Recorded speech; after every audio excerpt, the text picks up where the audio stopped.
nosso jornal. Estamos conversando com o médico e tricologista, Dr. Vilmar João Júnior.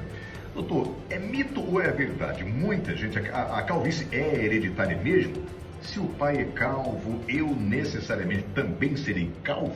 Na realidade, no homem, a presença da calvície se determina por um gene dominante. Então, se você tem um gene da calvície, você invariavelmente vai ser calvo. Agora, se seu pai é, você tem sim uma pequena chance de não ser. Qual que é a questão? A calvície ela não se manifesta do dia para a noite. Você não acorda careca e vai dormir cabeludo. Não existe isso. Você vai perdendo progressivamente esse cabelo.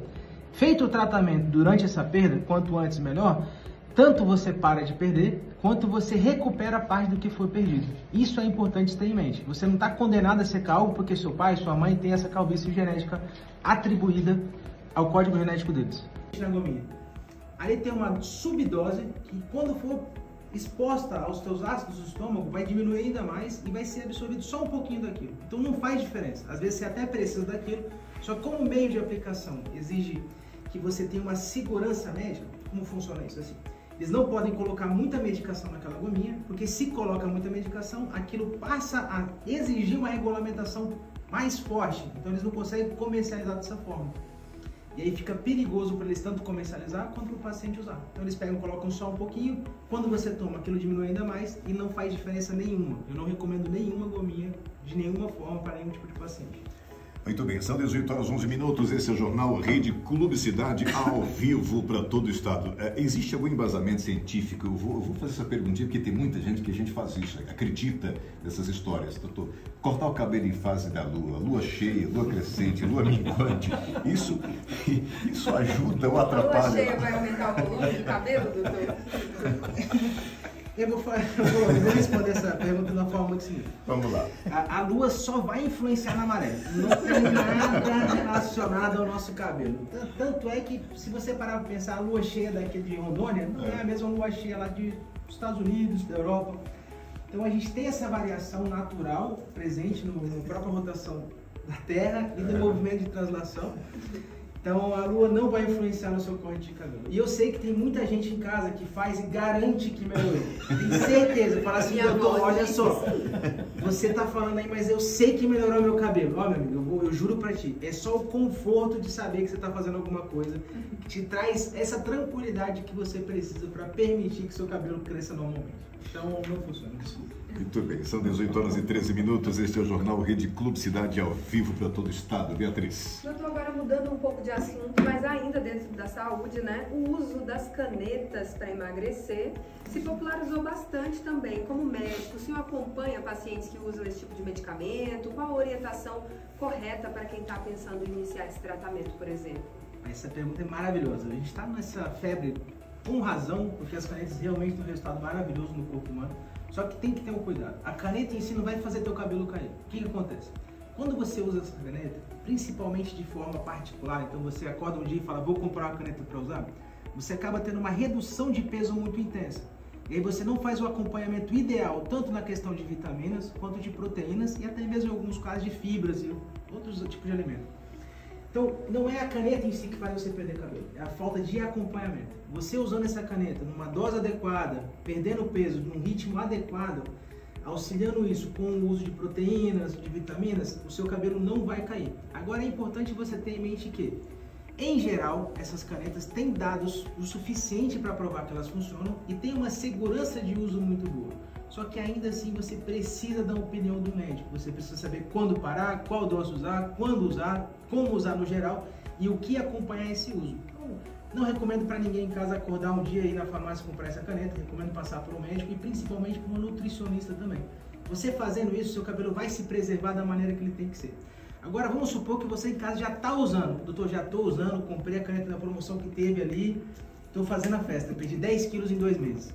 O que eu faço agora que meu cabelo está despencando? Eu recomendo que você aumente seu consumo proteico com whey protein, com a forma que você achar melhor. Recomendo também que você, de alguma forma, busque um tratamento nutricional adequado. Então, vai numa nutricionista, busque um médico, confira, veja se você já não tem uma perda óssea devido à grande variação e oscilação de peso atual Isso tudo vem porque o cabelo ele reflete um pouco da tua condição atual corporal. Se teu cabelo está caindo muito, alguma coisa errada você fez nesse processo e precisa tomar esse cuidado, esse carinho um pouco melhor. Muito bem, são 18h20. Este é o Jornal Rede Publicidade ao vivo para todo o estado. Você que está nos acompanhando agora, deixa uma pergunta ao vivo aqui no bloco anterior para o doutor médico e tricologista, doutor Vilmar João Júnior. A gente vai falar do custo, se realmente dá para você que está ouvindo a gente agora fazer, quem sabe final do ano, próximo final do ano você já possa estar mais bonitão aí na foto. A pergunta é, quando você tem um amigo, um filho, um parente, um irmão, um amigo que você já percebe que ele tem aquelas famosas entradas, doutor, a gente diz, esse é um futuro calvo, um futuro careca. Isso é verdade ou não tem nada a ver? Vou falar com vocês, o curso natural ao longo dos anos é sim. Então a pessoa, se não fizer nada, tem uma tendência assim a calvície. Agora, não é absoluto. Então tem gente que essa entrada só vai aumentar um pouco, tem gente que vai começar a abrir aquela carequinha do padre. Então, essa variação depende muito da genética. Então é muito aleatório, não tem como você apontar para alguém e condenar ela já. Agora o que acontece? Enquanto aquela entrada está abrindo, está iniciando, ou enquanto aquela carequinha do padre está começando, você consegue fazer um tratamento 100% natural. Você só toma a planta e você recupera muita coisa e você, o principal, ou freia completamente ou desacelera muito o curso da doença. Então, quando você for apresentar coisa, em vez de apresentar com 20, 28 anos, você vai apresentar lá para os seus 40, 50, tomando coisa que é uma planta, literalmente. Então, é uma prevenção. É uma prevenção, ou, se você preferir, como já está aparecendo a entrada, você freia aquele curso da doença, você dá um stop. Então, é possível sim que esse paciente que já apresenta uma entrada ali nos seus 22, 25 anos, não venha a ser um paciente calvo porque se cuidou um pouco, tirou aquele tempo para ir no médico, tirou aquele tempo para se consultar com o especialista e conseguiu contornar aquela situação. Agora, o que acontece em Porto Velho? Sim. É muito comum, Porto Velho não, no Brasil como tudo, né? A recomendação de cirurgia como já a resolução de tudo. Poxa, eu tenho que falar para vocês, a cirurgia não resolve tudo. O transplante capilar, ele acaba que é uma boa saída para quem realmente já passou daquele ponto de recuperação de forma natural. Só que não é para todo paciente. Então, se você for usar esse recurso, inicia com o tratamento antes de qualquer forma. Tenta tratar para recuperar. Após o recuperar o que deu, aí você analisa se é necessário a nossa cirurgia. Muito bem, Beatriz.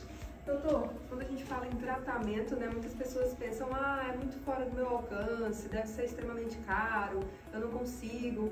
Como é que funciona hoje a questão dos valores? É algo assim que é possível, né? Tá dentro da realidade? Vamos pensar na parte genética aqui. Então, uma pessoa que tem essa genética da calvície, então uma pessoa que tem aquela entrada com 25, 26, 17 anos, ela invariavelmente vai ter que tomar remédio por muito tempo. Então, isso não tem para onde correr. O que acontece? O custo do tratamento trimestral, então 3 meses de tratamento na farmácia com o medicamento adequado, está em torno de R$225. Uma consulta varia no geral entre R$600 a R$800.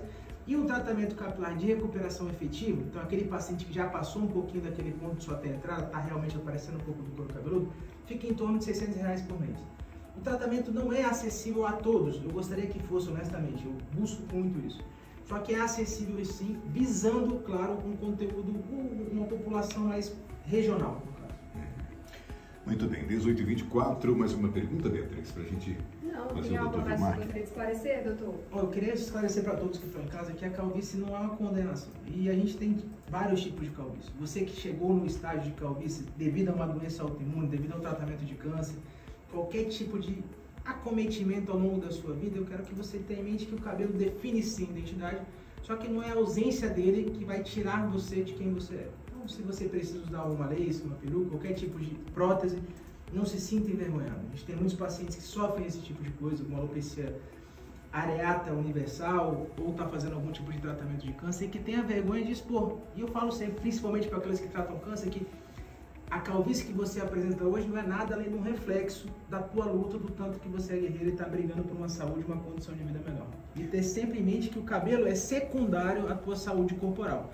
Primeira busca que você tem que ter é uma saúde corporal. Então, como por exemplo na caneta ali atrás que eu falei para vocês, não quero que ninguém deixe de usar uma caneta com recomendação médica porque está com medo de perder cabelo. Não, o cabelo ali é secundário, a tua saúde vai ser primária e tem sim formas de você abordar os dois de uma forma mais dinâmica. Só que na visão, ou vendo que você não dá, não pode, sempre opte pela tua saúde corporal. Muito bem, para a gente encerrar essa rapidinho, doutor, a autoestima de que o senhor já tratou, dá para perceber, comentar um pouquinho, sem citar nomes, claro? Tá sim, e eu vou falar uma coisa para vocês, o que é mais impressionante é que em relação ao cabelo, a opinião do outro acaba pesando muito. Então o paciente fica muito feliz, não só ao ver a sua própria melhora, mas ao ir cortar o cabelo e o profissional de beleza falar pra ele, nossa, fechou aqui atrás aquela entrada, ou aquele caraquinha do padre já não dá pra ver quase couro cabeludo. Então a autoestima vai muito longe, porque em primeiro lugar o homem, não a mulher, ele só busca o tratamento médico depois de alguma palhaçada, alguma brincadeira, que na realidade geralmente não tem graça e acaba constrangendo a pessoa. A mulher não, a mulher tem uma busca mais preventiva. Começou a cair um pouco mais, já corre pro médico, já corre buscar uma resolução mais dinâmica disso aí. Muito obrigado, são 18h26, Dr. Vilmar João Júnior, muito obrigado por essa conversa.